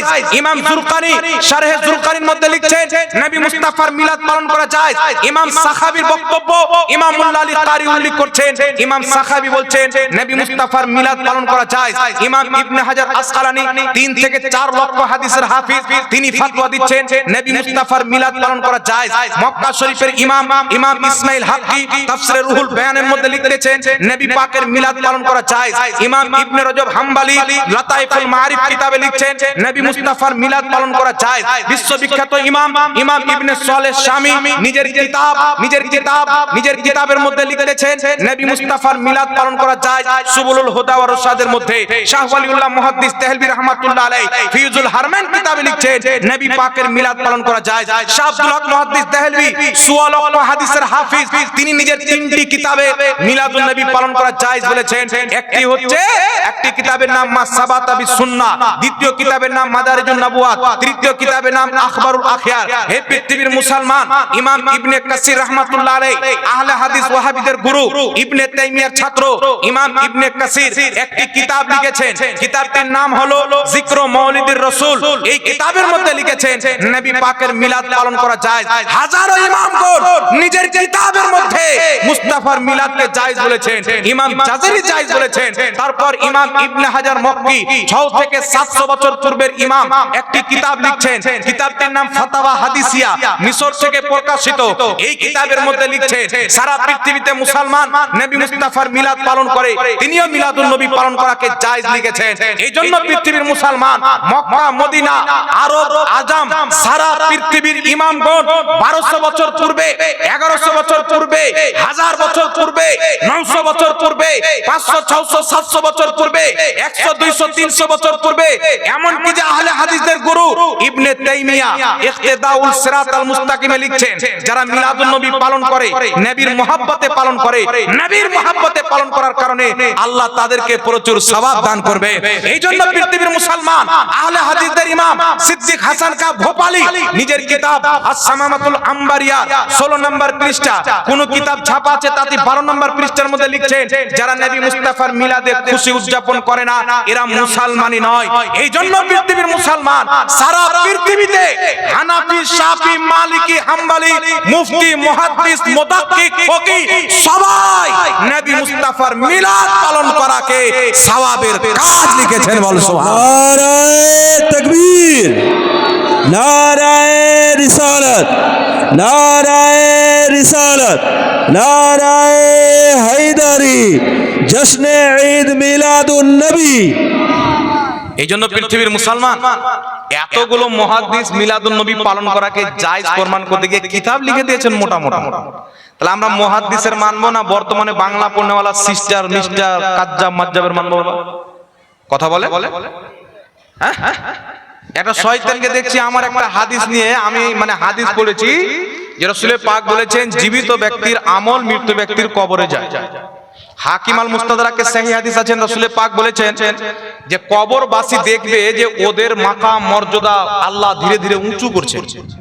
তোমরা টেনশনে পড়ে যাবে, আল্লাহ আমাদের, আমরা তো মরে গেছি, নামাজ নাই, রোজা নাই, হজ নাই, যাকাত নাই, আমাদের মর্তবা কি করে বাড়ে? আল্লাহ পাক বলছেন তোমাদের সন্তান আত্মীয় স্বজন তোমাদের জন্য দোয়া করতে থাকে, আমি তোমাদের মর্তবাকে বাড়াই দিতেছি। সুবহানাল্লাহ। এটা ওয়াহাবি মরে গেলে সওয়াব যায় না, সুন্নিরা মরলে যাবে, কারণ সুন্নি মুসলমান। আবু লাহাবের নামে আপনাদের গ্রামের কেউ যদি বলে যে আমি আবু জেহেলের নামে 10 লাখ দান করলাম, ওর কবরে নেকি যাবে? যাবে না। জি, তো ওয়াহাবিরাও তো আবু লাহাবেরই জাত, ওদের কবরে নেকি যাবে না, ওদের না 40 আছে না চাহরাম আছে, কিছু নাই। সুন্নিরা হচ্ছে মুসলমান, সাহাবা মায়ের ইন্তিকালের পর আবু দাউদের সহিহ হাদিস মানুষকে পানি পান করিয়েছে, তার সওয়াব কবরে গিয়েছে, নবী বলছেন যাবে, তোমার মা উপকৃত হবে।